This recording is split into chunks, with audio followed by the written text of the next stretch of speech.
What's up, fellow gamers? Phreak here. I'm the design lead of Summoners Earth Team's live pod, and I'm here to talk to you about patch 14.22, going live to a server review in about 1 week's time. All right, we got some topics to talk about. One is an overall, I guess we'll call it a balanced topic, that the shorthand or metaphor I'm going to use for this is taxes and subsidies, so we'll talk about that in a little bit. How the Bounties update has landed so far and what we're going to be doing in the near future. In this patch is a somewhat structural update to mid lane and some items that mid laners often use. Small update to some AD carry items, and then the just normal, very small scope buffs and nerfs with the larger scope ones near the top of each subheading. Okay, so let's talk about the idea of taxes and subsidies, why this is a metaphor I'm going to use. So I already made a video a couple months ago, it's pretty popular, around having an objective measurement of win rate by using mastery adjusted win rates. That if we measure how well relatively experienced players are doing, we have a pretty solid objective understanding of how strong champions actually are. And this is how we can pretty faithfully claim that champions like Aurora and Cassante and Hwei are really, really good, even though their win rates are below 50% in almost every MMR bracket. And it's because most players are bad at them. Most players just aren't actually extracting the power from the champions. Despite that fact, players can feel how good they actually are, because generally speaking, it seems like players can feel the potential of a champion. And one thing I brought up in that video as a subjective measure is this aqueous version of agency. Kai'Sa is my example of this, where just using mastery adjusted win rates, Kai'Sa's not actually that hard to learn because she has no unintuitive skill sets the way that like a Singed or a Zoe or an Azir or a Bard make you relearn how to play the game, and thus have very long mastery curves for the champion itself. Kai'Sa's pretty straightforward. There's basically one decision point around when you ult, and that's kind of it. It's not a problem. It's not an indictment of Kai'Sa, but it means that, like, well, if you only use objective measures of power and just high mastery win rate, Kai'Sa looks weak. I don't think Kai'Sa's actually weak. And so you have to start delving into fairly subjective measurements. Like, you're just not going to find a formula or rubric where you're like, I for sure know that this champion is high agency or low agency or whatever else is needed. I think, fairly compelling lever here, or axis or view or lens here, is actually just simple champion popularity. This is the fact that, hey, if Graves is exactly mathematically balanced, but is in basically every single game, does he feel overpowered? Does it feel like Graves is dominating the metagame? Does it feel like he's dominating League of Legends? Should we slightly, and I'm talking like 0.5% win rate, maybe 1% win rate, should we tax very popular champions who feel like they take over the games? And this might just be, actually, Graves is a high agency jungler, that's where the tax should come from. Or you could say, yeah, when Jax is pretty good, he's all you see. We see this for Kai'Sa, we see this for Ezreal. Maybe they should be taxed, again, under 1% win rate, but we'll tax them by 0.5% to make room for other junglers. Again, Lee Sin, another champion who can comfortably sit with a sub 50% win rate and is still a top 4 jungler, feels very strong, doesn't seem to need the objective win rate to get there. I know I'm retreading some of the things I've said earlier in the prior video, but the point here is that ultimately win rate has to end up being zero sum. Right? Every champion times their pick rate has to eventually end up at 50%, because 5 champs win and 5 champs lose in every game of League of Legends. So for every champion you tax by 0.5 or 1%, like maybe a Graves or a Lee Sin or whatever, someone gets that win rate elsewhere. Good examples of this are Taric. I don't think anyone thinks Taric is OP. He's got a high win rate. He's had a high win rate for a very, very long time. No one seems to care. And you can try to quantify this in whatever way you want, but it's not just because he's relatively easy. His mastery adjusted win rates are quite high. They're among the highest for supports in League of Legends, and yet no one seems to think he's too strong. He gets the occasional pro pick, and it doesn't tend to go very well. And, well, he is one of the champs who seems to be able to receive a win rate subsidy, and it's fine. And I'm going to, generally speaking, start talking about this more, because I think, and again, the inputs here can very often be quite aqueous and not obvious what you're really supposed to use here as the inputs. But the end result is that in order to make a game that you all think is fairly balanced and fun to play and has a variety of experiences, and that you are allowed to pick what you want to pick, some level of taxing and subsidizing champion win rates appears to be correct here. And so, FYI, that is a lens that we are pretty happy to use. Again, the differences here are like 1% win rate in many cases, especially when it's towards a popular champion, because for every like 10 Graves picks, there's like one Ivern pick. Guess what? You can tax Graves 0.1% win rate and subsidize Ivern 1% win rate. And so you don't have to go very far to make room for this, but allows you to have a greater breadth of experience. Anyway, just basically explaining that this is a lens I'm going to start using when talking about this kind of stuff, and that this is kind of the thought process behind it, that basically creating the balance state that makes sense for all of you involves taxing and subsidizing win rates even after doing an objective measurement. Okay, on to how bounties land and what we're doing in the future. They are mostly working fine. Nothing is really broken here. There are some minor things. This was a mistake on my part for picking the wrong tuning here. Bounties didn't visually show on the scoreboard, or don't visually show on the scoreboard until they get up to 150. You can have a bounty on your head already, but it won't show if you're at 149 gold bounty on your head. You get a triple kill, you got 140 gold on your head, it won't show a bounty. That's a mistake. You just type in the number, and that's when it decides to show on the scoreboard. It just suppresses that visually until you're past the threshold.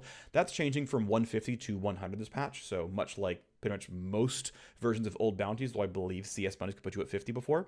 We're picking a threshold at 100. We still do round your visual display to the nearest 50. It might be we should show it 75 and show you in increments of 25, because though your bounty accumulates granularly, I don't think anyone actually really wants to see a bounty of 136 and feels like they got some new information here. So there is some level of rounding that we should do just for cleanliness, but we hid too much information, and so players feel like they don't have a bounty despite the fact that they have a pretty meaningful one. Again, mistake on my part. We are doing an update to the visuals of bounties next patch to make them show more often, basically. We are expecting to do some tuning on the bounties themselves for 14.23. There are things that I want to do to objective bounties and things I want to do to champion bounties. Though we have the lever for devaluing champ bounties and losing team, this lever appears to be a little bit too weak, and so we can happily tweak this and move it forward and have these suppressed harder. Essentially, we can only play so many games, right? We played these bounties for a couple of months, and let's say we played 3 games every day for 5 days a week for 2 months. That's under 100 playtests, unless I've really griefed my math here. Not a lot of games. That was instantly blown out of the water the second the game went live to all of you. And so, yes, there are some tunings. I kind of did pick relatively safe numbers at the start here, and now that it's gone live and we have a lot more data, cool, we can start doing bigger things and pushing farther here. So the rules updates are in, right? Recalculating how it cares about gold and XP and dragons and turrets and void grubs. Those are like functionally in some ways new mechanics. Let's make sure they don't break. Let's pick somewhat similar numbers. Okay, it didn't break. Cool, we can start branching forward. And then the point here is that there's a somewhat mandatory 2-patch lag, because it's not hard to have a champion receive a balance update, and within 2 days you have a lot of data on how many games they're winning, how many games they're losing, what items they're buying, how well those items are performing, and you get a really good picture on an individual champion. And it is not hard to spend 30 minutes of work to retune a champion, to move their win rate by 1 or 2% in a certain direction, early game, late game, gold scaling, level scaling, who knows what, durability, damage, whatever it's going to be. That's really, really easy. Having a sort of fair measurement of how is the game snowballing, how are bounties doing. Like, yes, you can see like individual games and whatnot, but the end result is it just requires a lot more time, a lot more data, and this means that functionally doing meaningful bounty tuning work takes 2 patches, because we need enough data to say, here is what 14.21 actually feels like. Here's how it's actually playing out in players' hands. Okay, let's make some considered changes that are not +3 AD, and that just takes more time, that takes more consideration, and again, we want the wealth of data. So I expect we will do some tuning in 14.23. I expect we'll do some tuning again, probably in 15.1. That's kind of the point here. Okay, let's move on from this. We are making some changes to the systemic structure of mid lane. The primary one is walking back roughly half of a change that was made last year around minion wave crash timing. So back in 2023, one thing we were really concerned about was the extreme level of ditching mid lane to go dogpile bot lane that was happening at the beginning of last year. And so a change we made was to speed up the side lane minions so that they would crash at the same time on the game clock as mid lane minions, so that if you're playing Talon or Zed or whatever, and you're able to go crush your minion wave in the span of 4 seconds, and you ran towards bot lane, okay, 4 seconds plus the 10 to walk or whatever, by that point in time, the bot lane had probably also crushed their wave and could have backed off and not had to like sacrifice cannon or whatever in case of the roam. When, of course, they were desynced, it was like, well, you crushed your wave, you walked the bot lane, and the wave was just meeting that second, and so guess what? They're trying to fight for the wave to get any CS, and Talon's here, and Alistair went for a flash headbutt pulverize, right? And we think that went a little bit too far. Now, we actually like that, you know, the 1 through 6 is still pretty locked off. There's a reason why the choice here is to make minions slowly get less of that side lane move speed buff, so that wave 2 they're crashing at the same time. If you're going to do a mythical level, you know, second wave roam like your Huhi playing Aurelion Soul at MSI, that still waves meeting at the same time. Probably not going to happen nearly as well. But as time goes on, every single wave, those side lane minions get slower and slower and slower, and that time between mid lane crashing and side lane crashing gets longer and longer and longer until it hits the exact same it is on live at 14 minutes, where there is no rule in place anymore. And so the point here is to create some extra texture to mid lane. Hey, maybe you're the kind of mid laner that can actually roam on the 5-minute wave desync, and maybe you're the kind of mid laner who can only roam on the 10-minute wave desync or something, and you have this sort of slight easing into, hey, by the way, the map's opening up, which I think overall, mechanically, very clever, very cool stuff. And the point is simply to say that we do think that the strategic, or at least one of the core strategic strengths of mid lane is that they have access to the entire map.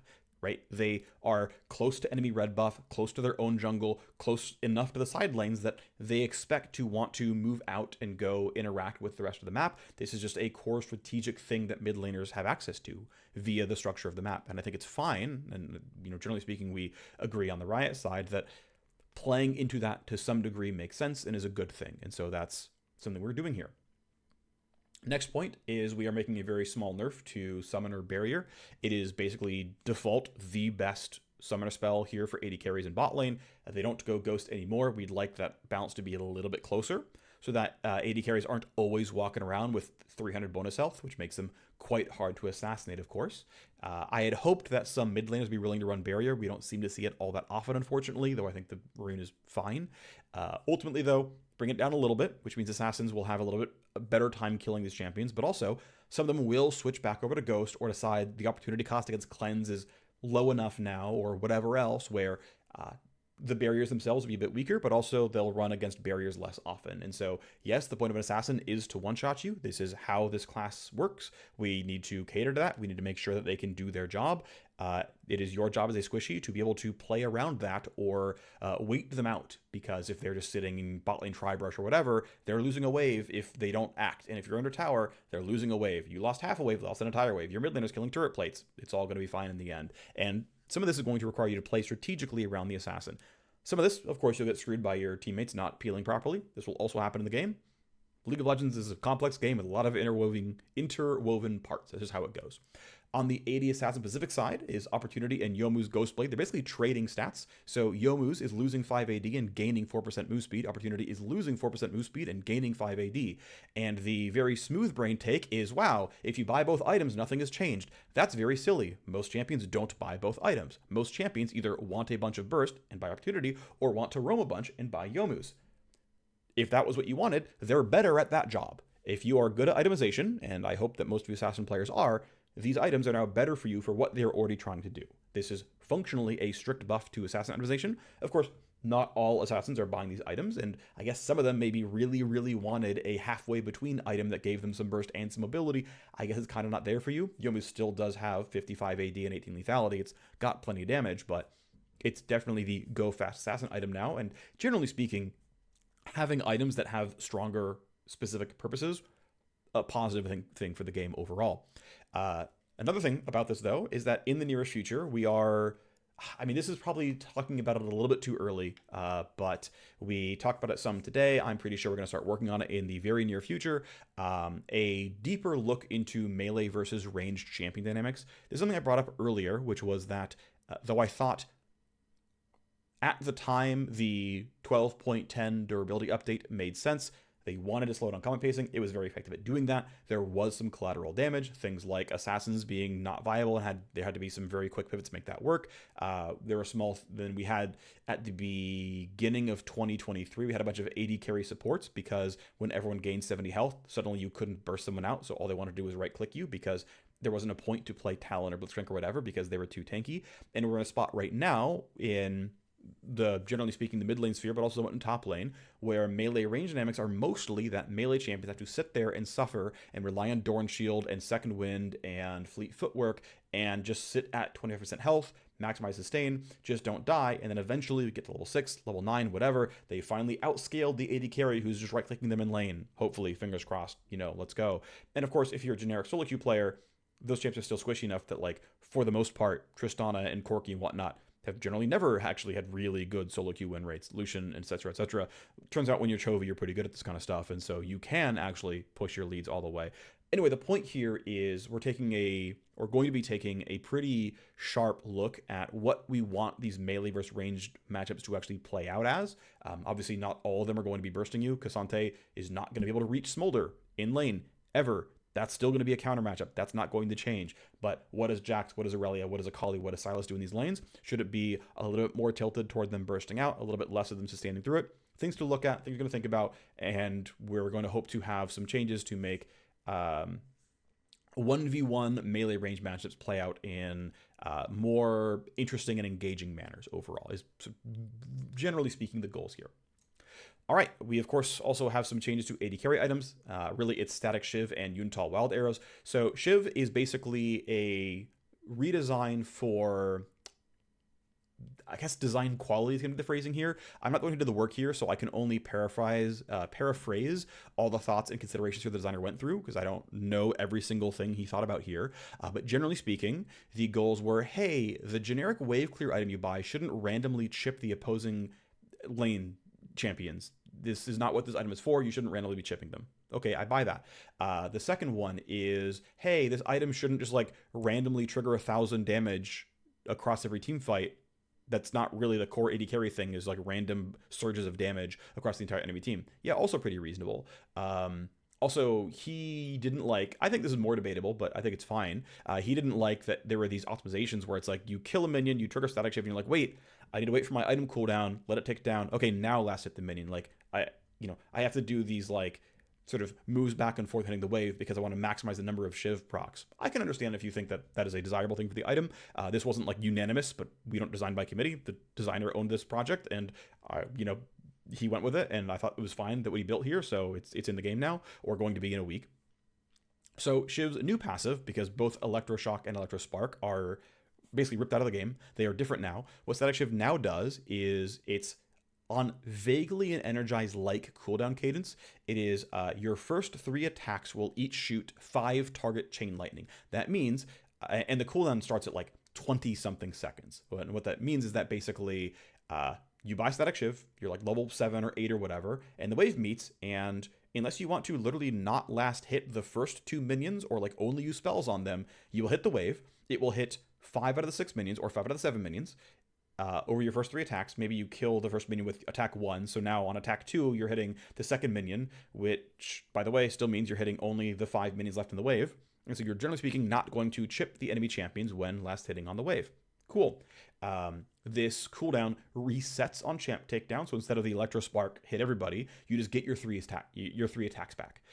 The total throughput of this item is very similar in terms of wave clear. It is up every wave. In fact, it'll help you last hit that first minion, so if you're in a really bad spot and you're crushed on a tower or whatever, that first auto is going to do, like, I think it's 85 bonus damage to 5 minions, so you will immediately get that first last hit, and that wave will be set up for you. So it is more proactive wave clear. It is not work on the first minion yourself, then get the rest of the wave, and then hope for a second proc. You will get those 3 charges. They will hit 5 minions each. It is a pretty good amount of damage. It is a little bit less to enemy champions. What this also means, though, is that this item, when you walk into a team fight, it is probably going to get from cooldown, and so you can go hit somebody 3 times, and it will bounce. The radius is pretty reasonable. I think it's like 500, same as the old one. But it also means that, yeah, this item does give a decent amount of upfront damage. Again, if you can actually attack 3 times, the base damage I think is 60, so 3 times hitting is 180. That's decent amount of damage, of course, but you know, that is part of what you're paying for with the item. Still on crit, basically the same stat profile, a little bit cheaper, a little bit less core stats, but reshaping how the lightning comes out. And I think, generally speaking, the shape of how lightning comes out, pretty good. I'm going to skip to this third line here, which is, as always, we will tune the systems ahead of ahead of tuning champions. If Shiv comes out weak or too strong or whatever, we'll retune it. That's fine. It's very easy to give something 5 AD or 5 attack speed or whatever it needs. Not a problem. But hey, is the redesign good? Yes. Is it going to make for a better game? We think so. Okay. Did we do our best effort to tune it correctly? Yes. If we get it wrong, all right, well, we'll fix it in 2 weeks. The other one, though, is a redesign to Yuntal Wild Arrows. I talked about this in the 14-19 rundown. I talked about it again when we did really, really minor reshapes to it in 0.20 as well. We knew that Yuntal was not in a very good spot. We knew we wanted it as a slot 1 crit 80 carry item, but ultimately, yeah, I left it as a pretty bad stat stick because redesign the item was just not something I had time for when there's other things going on. And it was like, no, this project 14-19 is let's nerf the things. We're generally not going to redesign much of anything. And then, hey, if there's some pieces that are now left in a weird spot, let's go fix them over time. Yuntal is indeed one of those. So Yuntal Wild Arrows is now sort of the Rod of Ages of crit 80 carries. It is specifically a item 1 AD crit auto attack item, right? So we already have the non-crit stuff, right? Kraken Slayer, Static Shiv, Blade of the Rune King. That's all there. That's fine. We additionally have caster crit, right? We have Essence Reaver and Collector, which are different enough, right? Collector is very clearly early snowball, very bursty, and Essence Reaver is very much repeatability, sustain your mana. Like, this is really good for steroid-based champions.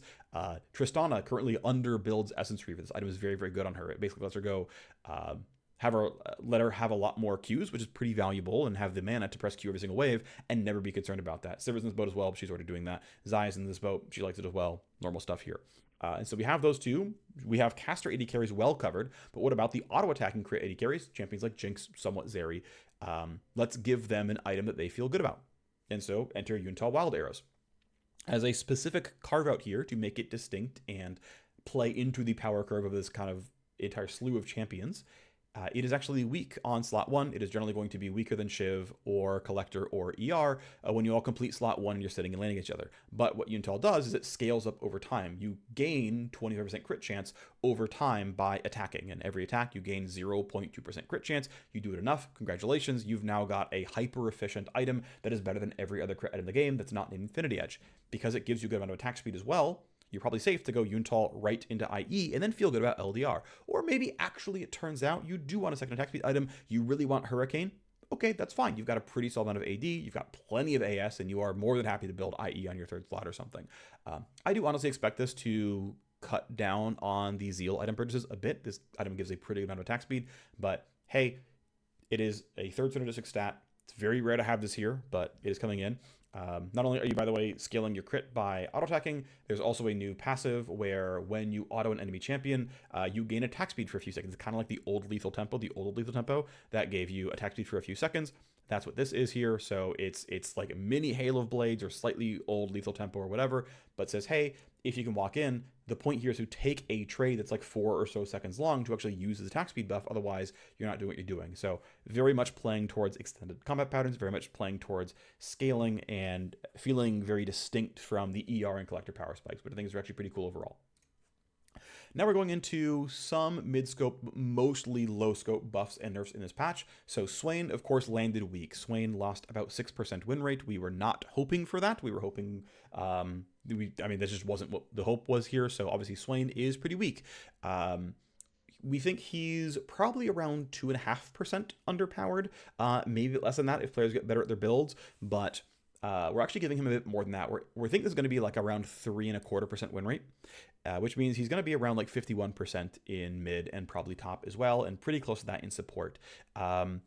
We generally think that's fine, considering that he was at 53 for a long time, and so Swain sitting at about 50 with a subsidized win rate seems to be okay. Players were fine with that in the past, so we're giving him a slightly subsidized win rate in this patch. We're playing up most of the base kit, extra damage on Q, better cooldown on E. What this is going to mean is that it is probably still going to be correct to max W second. Right now, W max and E max second are pretty comparable win rate wise. By bringing in some early E cooldown, it's probably still correct to max W second. That's not necessarily a problem. I just wanted to make it closer, and it is, which is good, so that there is going to be more situations where, you know what, you just choose to max E because it makes sense for you. I think that's fine. A little bit of a bump on the healing on R. right? And some extra magic resist both base and growth here. The MR is basically, my thoughts on magic resist are that I think it's a relatively closed system in that there are bounds, right? There's the low end, which is generic squishy champion A, B, or C. Ashe, Senna, whatever. Generic top end, pick any given tank. Obviously, you have like Galio, who's special off there doing whatever. That's fine. But you've basically got for 99% of the roster a bottom end and a top end. And then I believe that champs should be able to sit in the middle there based on who they are. And so what I believe is that battle mages like Swain and some of these really, really fast skirmishers like Lilia are probably meant to live somewhere in the middle where they've got 31 base MR, not 30 or 32. It's more just to signify that they're a middle ground champion. And then, not the 2 MR growth that the full tanks have, not the 1.3 that the full squishies have, but somewhere in the middle, 1.5, 1.6 around there to say, hey, you are a little bit tanky.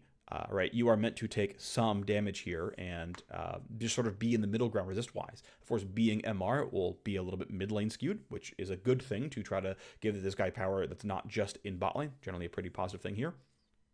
And so most of these are base kit, right? Damage on base kit, cooldown on base kit, durability on base kit. And then, yeah, a little bit of extra healing here, right? Trying to give some damage, some utility, and then also some durability by playing up the healing ratio, the bonus health to heal ratio on the R to help Swain make sure you can play that battle mage. And keep in mind, again, MR and overall healing on ult are going to self-synergize. We think it's going to be, again, around 3% of win rate and quite a lot of power. Hopefully, Swain lands in a pretty good spot and feels compelling to play. And yeah, that's the hope here, right? That he feels like a worthwhile, compelling, strong mid laner to play. Next change, which also has some context around it, is Aurelia. Her passive will now retain its stacks and apply half damage on turrets. We ran the math. Aurelia is still one of the worst skirmishers at overall turret DPS. So although you can certainly be alarmist if you want, Aurelia is still one of the slower turret killers and still has to do all the stuff around stacking your passive on minions before she goes in. So there's always a chance it can fall off based on wave states, but generally pretty unlikely. The bigger thing, though, is that Aurelia can keep her passive stacks such that if she wants to trade with you out of the tower, go for it out with their team, carry this on into the second wave and do other stuff, that's all still going to be there. The end result is that we know this is power positive to Aurelia. We know that Aurelia is already in a pretty good state as she is right now. Generally speaking, things like this are very, very, very low win rate impact. Not every change is about simple win rate up and down. That's just the fact of the matter. I don't think that Aurelia really needs to be subsidized, but she's also not the best top laner in the game. She's not the best mid laner in the game. She's like top half, right? Maybe even top third. Okay, like that's not a huge problem. It's fine. She's in the top third and she's getting a probably 0.5% win rate, which to be fair probably puts her in the top 20%. Okay, she's going to be in the top 20% of champions next patch. Okay, she's 30th,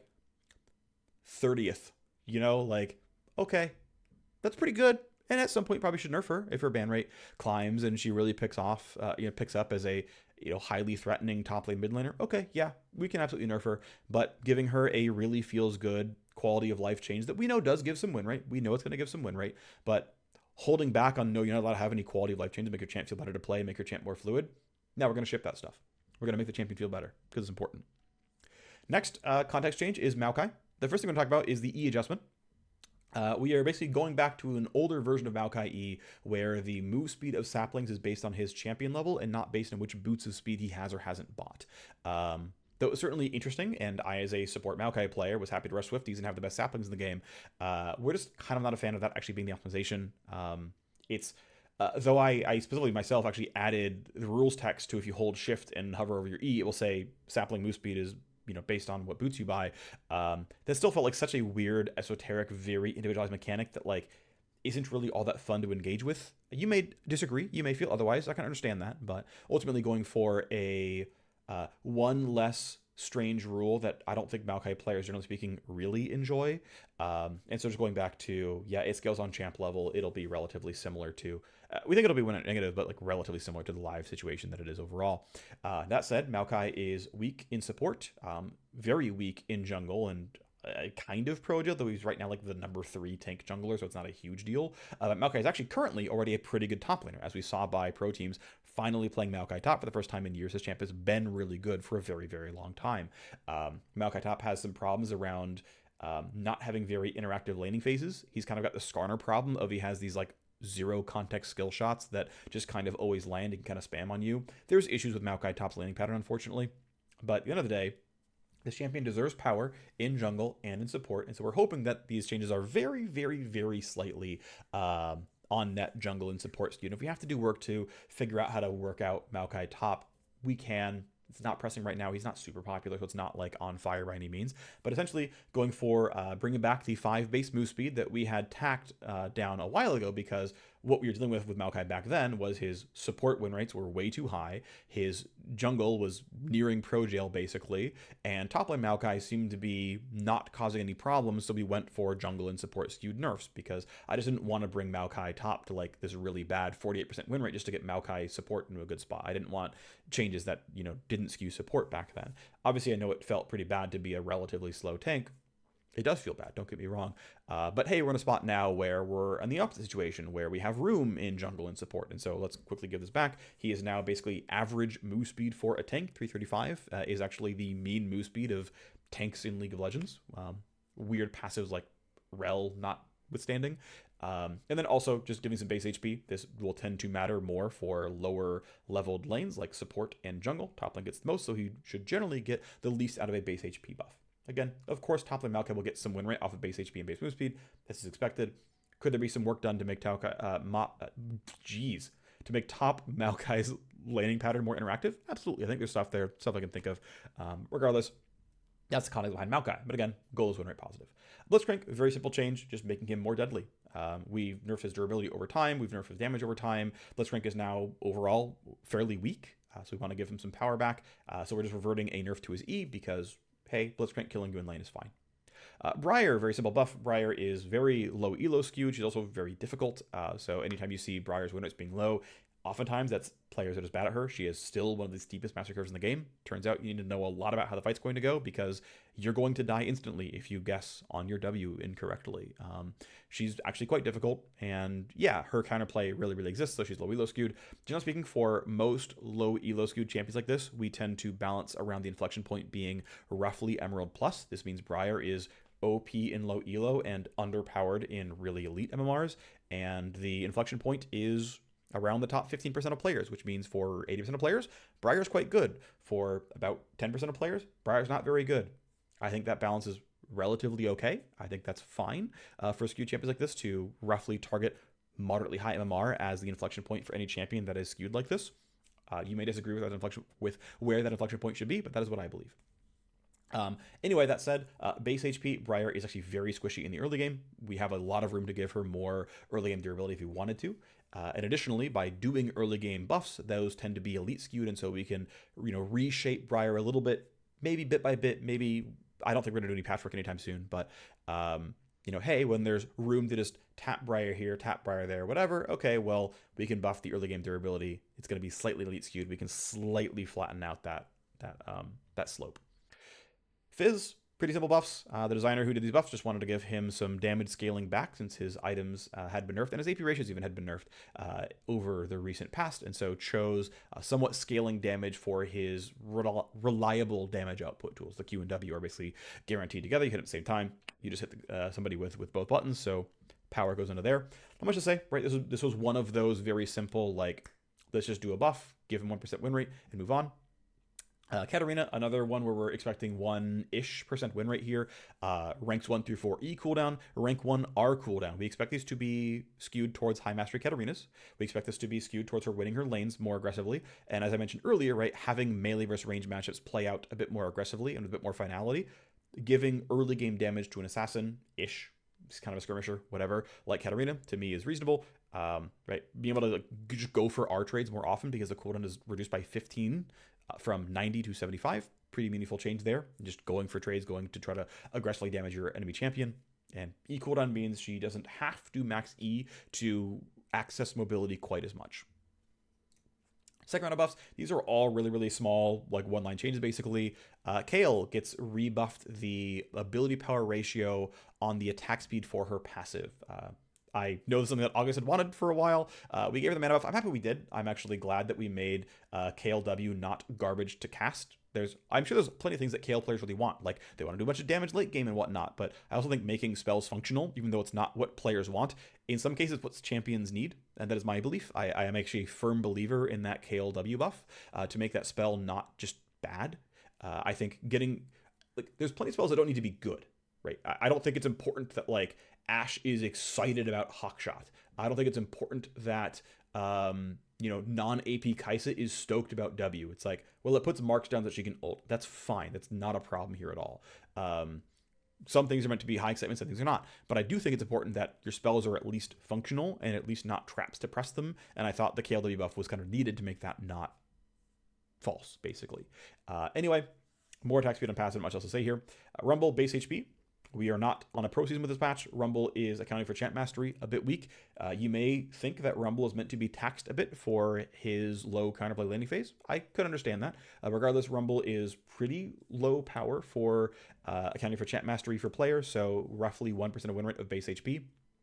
Because giving Rumble more damage in the landing phase wasn't something we wanted to do. And hey, as Rumble is a fairly immobile melee champion, him being more durable is a pretty reasonable thing to do for him. Varus, we are basically just playing up on-hit Varus some more. We'd rather on-hit Varus be the primary build, lethality Varus as a secondary occasional build, but we want kind of on-hit to be the primary because lethality build just tends to be pretty low interactivity. And so here's a buff aimed at on-hit Varus. He lost win rate due to Blade of the Rune King's nerfs, trying to give him win rate back via the spell. There you go. Just some on-hit damage on W. Vayne, we are giving her 10 AD on her R. The points here are sort of twofold. One, Vayne, we would like to open up more builds, and so like bringing crit Vayne back, for example. Well, bonus AD on R can crit, scales with attack speed. It is, just a default crit AD carry stat, and so pretty good stuff. 10 AD on R is pretty decent, right? You're getting it very, very frequently on your tumbles, so you're getting bonus damage there. She has pretty high attack speed. This does have decent throughput. We expect this to be still a bit under 1% win rate, but also Vayne is not particularly weak. She's a little bit under, which is why we're buffing her, but for the most part, most of our AD carries are pretty close together in win rate. Has Vayne been an S tier AD carry in a while? No, she hasn't been. Should we bring her up to S tier because she hasn't been in a while? I'm not sure that's correct. We certainly could just overbuff Vayne and say it's a Vayne meta right now. Have fun. You may believe we should do that. I can understand that thought process of just, let's actually cycle this stuff. Let's just cycle Vayne to the top. Let's have a Vayne meta for a while. Again, I can understand if you feel that way and think that's a good idea. There's something there that I think you could reasonably defend. Regardless, we think this is Vayne getting to roughly balanced, and for now, that's fine with us. Vel'Koz we are buffing. Vel'Koz is an interesting spot where we think Vel'Koz probably doesn't deserve a subsidized win rate in support, but almost certainly deserves a subsidized win rate in mid lane because he is so low agency and it is so hard to pilot playing poke in mid lane. Now that said, when you account for champ mastery, Vel'Koz is roughly balanced in support and like roughly balanced to only slightly weak in mid lane. And again, we intentionally think we should subsidize Vel'Koz mid. I think it makes the game better if Vel'Koz feels good to play in mid, even if like technically the win rate is a bit higher than like Yasuo or something. I think that generally is defensible here. That said, it's tough to find the right things because the really like easy one is, we'll just buff Vel'Koz W. He often maxes it in mid lane. You can buff the rank up to make him feel good about it. You can buff his wave clear. That's really going to be mid skew. Then wave clear is not something he wants to do in support. It's going to screw his teammates over, obviously. But also, like, the meme for Vel'Koz players is, oh boy, a 10% AP ratio on my passive. Can't wait to have that for the 6th time in a row. Not that would have been the passive. That wouldn't have been what I would have voted for. Regardless, trying to find things that give Vel'Koz a little bit more agency over his own situation, and that's going to be early game E cooldown. Of course, this is a buff until level 18. He maxes it last. You could argue this is a bigger buff for support. I could see that. R cooldown, I believe it's reduced by a flat 10. It could be scaling to some degree. I don't remember the exact numbers. Regardless, this probably is going to end up being relatively flat between the two roles. That's just probably going to be true here. And that means Vel'Koz is probably going to be slightly OP in support, but probably closer to what is fair for him in mid lane. And we're okay with that being true for now, that Vel'Koz is going to be one of the better supports right now, because I think for mid lane, he kind of deserves it. Vi, pretty simple change, making her tankier. We know that Vi being a good frontliner is something that pro players are going to really enjoy. This is not a pro play patch. I believe what Vi as a champion deserves is to be tankier. I think Vi should be able to feel like she functions as a diver who has to just barrel straight into the enemy team and be there and soak up damage. And to me, that means Vi needs a good amount of health, she needs a good amount of armor, and she needs her passive to be very good. And one thing that I explicitly really like is that Vi has a good sustained damage pattern. That W passive is really, really nice. In fact, most Vi players should be maxing W second. They still don't, but it's really good. And that bonus attack speed means that every denting blows trigger, which will happen now more often because of the attack speed, reduces the passive shield, which means if Vi is doing well, she can cycle a second, maybe even a third shield and feel really, really, really good about that.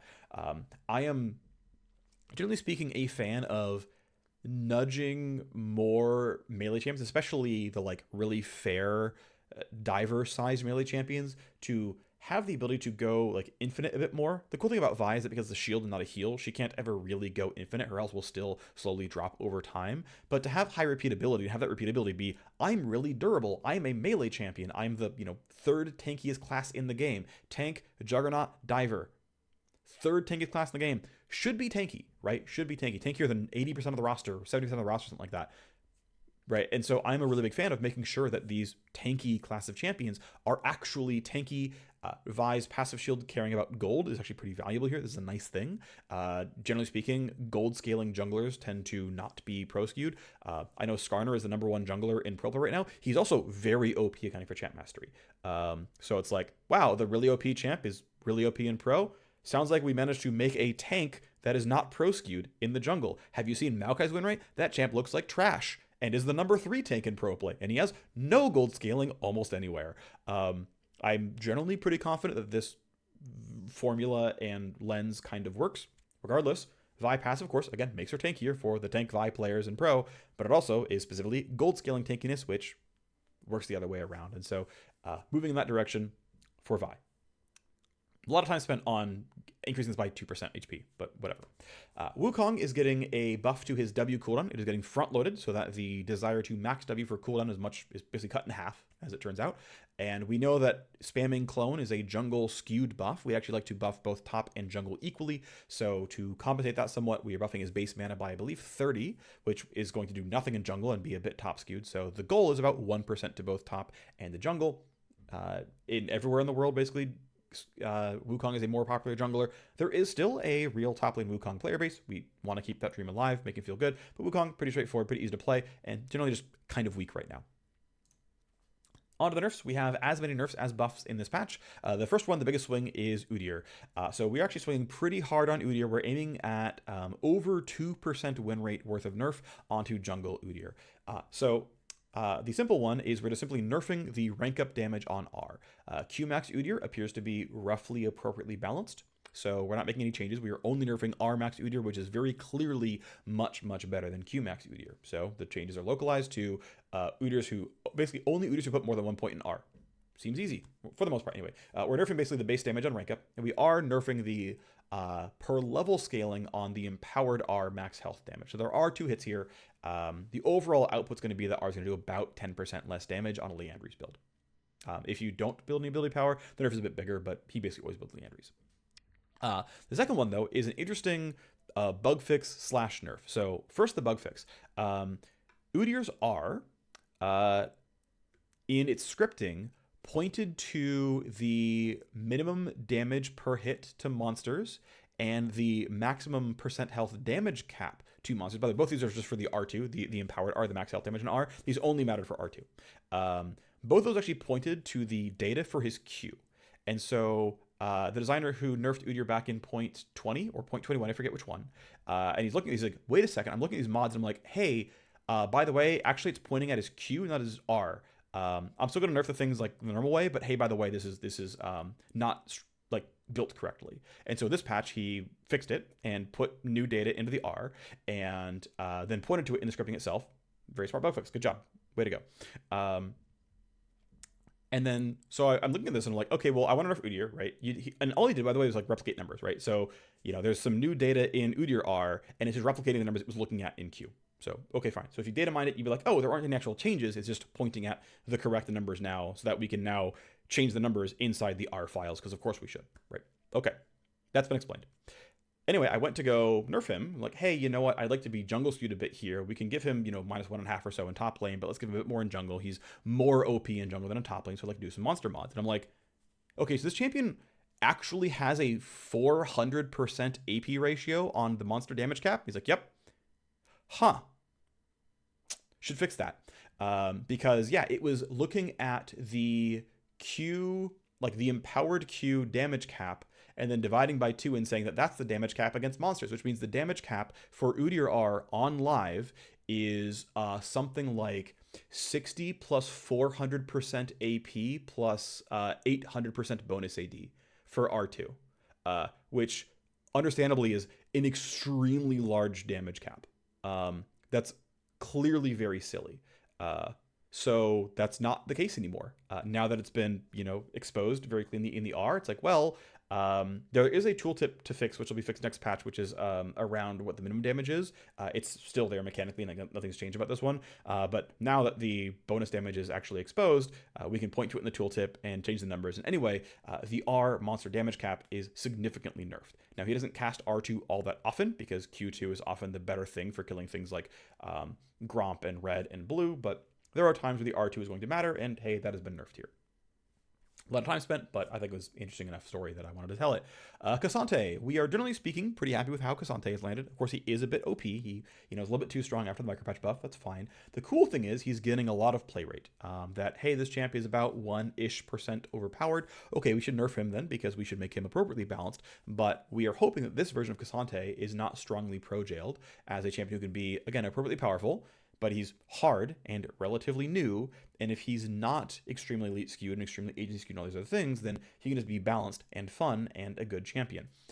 Now, I know longer term, the designer who worked on this update wants to do a couple of more things, some light reshapes here. I think it's All Out isn't quite good enough, and Base Form's probably a little bit too good, so like some power shifts eventually on base kit versus ulti kit. This is basically just a very, very, very small version of that. This is like, well, we went nerf by 1%, so here's the Q nerf, and then he had actually meant for the RE dash to be faster. It wasn't, so it's like, this is going to be basically 0 win rate. It's going to be like 0.1% win rate worth of your ground dash during All Out is a little bit faster.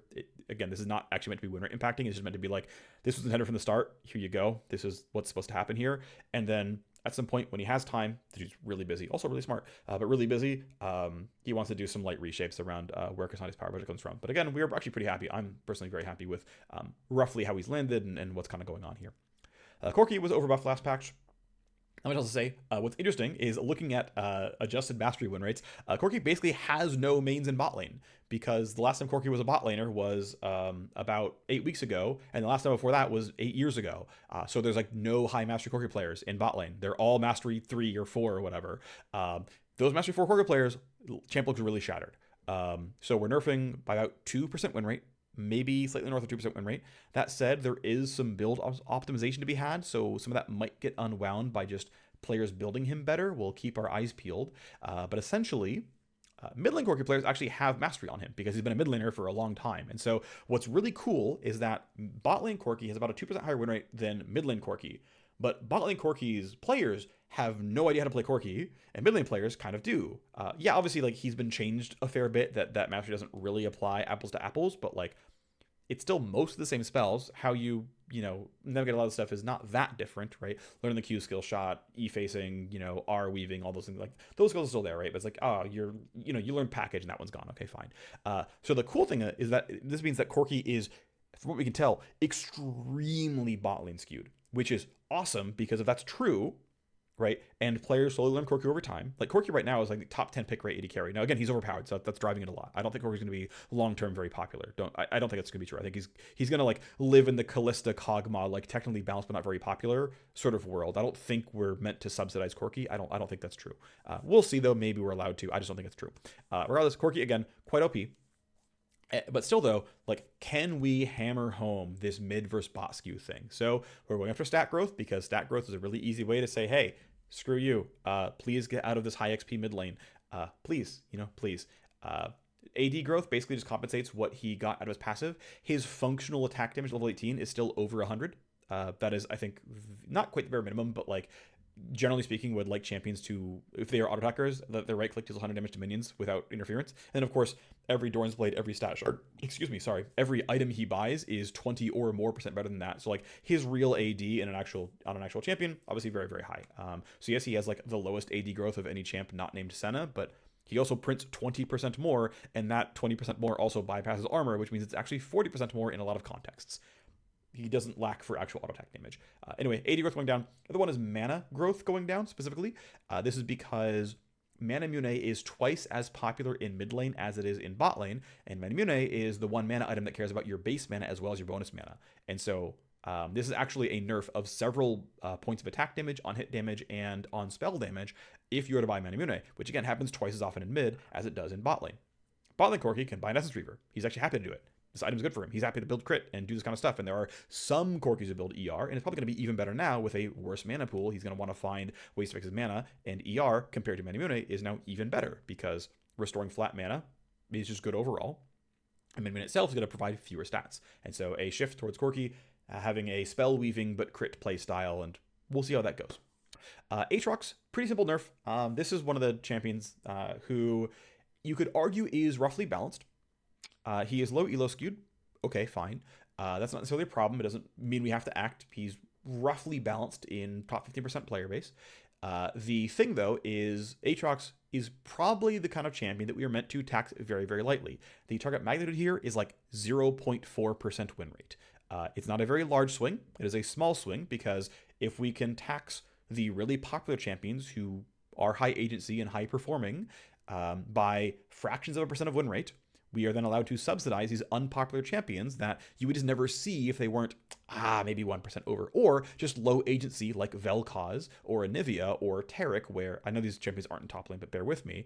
These champions that actually, to create the feeling of fairness and whatnot, then we can subsidize, again, about 1% win rate that has to be paid for in taxes by champions like Aatrox, who are going to be 0.4% underpowered. Oh no, right? Anyway. Next up is Anivia. Anivia has definitely been riding high on subsidies for a while. She, I would argue, is actually fairly low agency. Her skill shots are pretty hard to use. Her R makes you wait until you can land E on them. There's a lot of things we could do to give her agency and then not have to subsidize her win rate as much ultimately. But accounting for champ mastery, Anivia is the strongest mid laner in League of Legends. I think she's literally number one when accounting for champ mastery. She is very, very, very high on pure objective win rate metrics. She gained even more in the recent past off of itemization changes, and so we're going for a moderate 1 to 1.5% win rate swing on Anivia here. She's still going to have a subsidized win rate, and some of that is fine. She's pretty unpopular, and she's not ruining games, and there's some value in just having the variety there. You can easily debate the level of subsidy Anivia is allowed to have. I welcome that. I think it's a reasonable discussion to be had. I don't know the answer myself, to be honest. I don't know how hard we should subsidize Anivia, but I think it's more than zero. So ultimately, still though, she is so far over the line that we are nerfing armor growth because, hey, we're still committed to weaning down some of this late game armor in the game, especially on squishy classes, and we're just nerfing her damage outright via an E-AP ratio. I don't know why the designer chose this lever in particular, but I was fine with it. This made sense. Some durability, some damage, and Anivia's doing really, really well. Seems fine to me. Illaoi, we are nerfing both her base AD by 3 and her mana growth by 10. Illaoi is overperforming. I don't think she's meant to be terribly subsidized here. She's extremely low elo skewed, and so I was looking for things that would either be low elo skewed or meaningfully affect her very, very high low elo ban rate. To try to make top lane feel more fair for a large portion of our players who Illaoi, frankly, just does incredibly, incredibly well in lower MMRs. Mana regen, or mana growth overall, is definitely going to be a nerf that we think is going to be low elo skewed. She builds tier in 10% of games total, which is pretty small. She might go up a little bit more here or have to be a little bit smarter about mana management. In general, I am happy that some champions have to manage mana. I think more of our champions have to manage mana, and I'm generally a fan of lowering mana pools or raising costs to make this a thing that champions have to do. I think it's generally positive. I think there's some champions who have mana costs that are too high. I buffed Cassiopeia's mana costs recently. I think we should probably do that again. Probably have to nerf her somewhere else, but that's fine. I think it's a good thing that we should give to that champion, for example. Regardless, base AD factors into everything.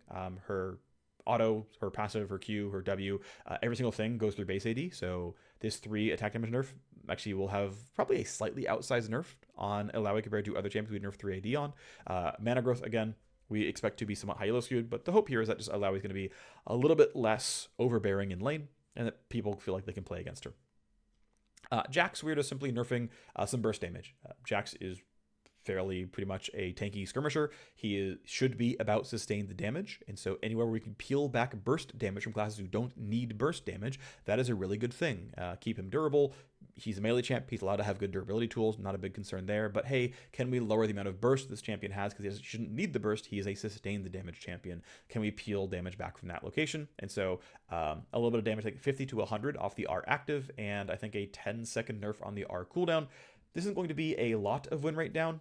Jax is sort of, I'd have to double check. I think Jax is like maybe around like 0.5% overpowered. Again, maybe he's meant to be taxed a little bit here and be a little bit under, net zero here, but a relatively small change. We think it's going to be under 1% win rate, but directionally, we think really good changes for Jax for the game.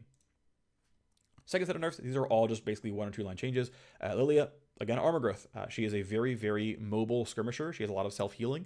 You could argue that Lilia is still meant to have relatively good armor by being, still a mostly melee champion. That said, she is incredibly non-committal compared to champions like Jax or even like Yone or Yasuo or I don't think of another skirmisher that I would talk about here. Like Master Yi, right? Like those champions all just kind of have to sit there and grin and bear it and take the damage, and Lilia can very cleanly dip back out. And so Lilia being on the squishy side for melee champions with like a more assassin-like durability profile, I think would be pretty reasonable for her. So armor growth, I think this makes sense. She's allowed to take this loss here.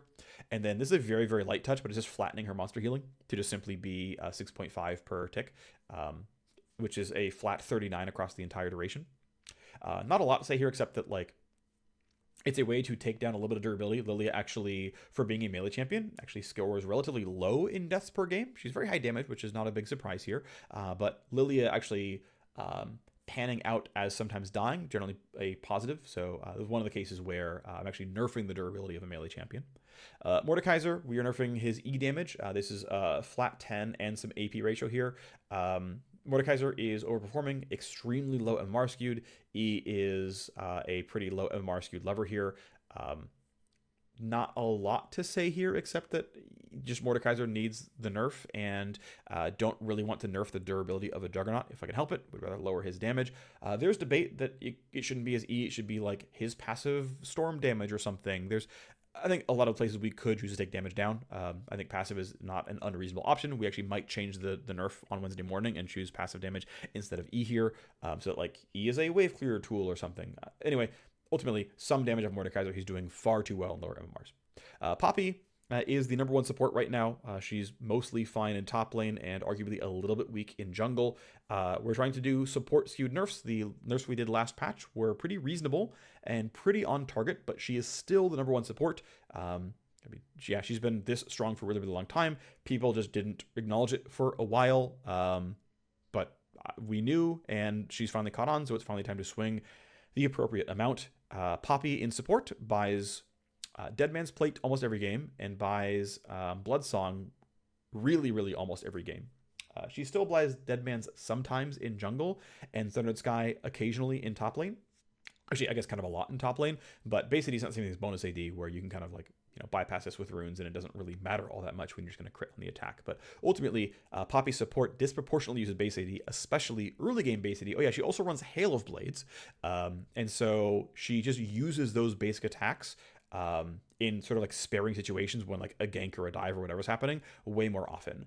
As compensation for this 4 base AD nerf, we are actually buffing her level 1 attack speed by about, I think it's about 5%. That technically, if you're just doing a DPS arms race, this is power neutral to slightly power positive, especially if you buy any AD ever. And so Jungle Poppy is not going to notice this outside of like, I guess when she ganks, her first auto is going to be a bit weaker and she might not get a second auto out. And so it's just going to be weaker overall. But like in terms of jungle clearing or in terms of just like hitting waves and clearing in top lane, it's going to be power neutral. Again, short trades, yes, will be a little bit weaker, going for like single buckler toss harass for less damage here, right?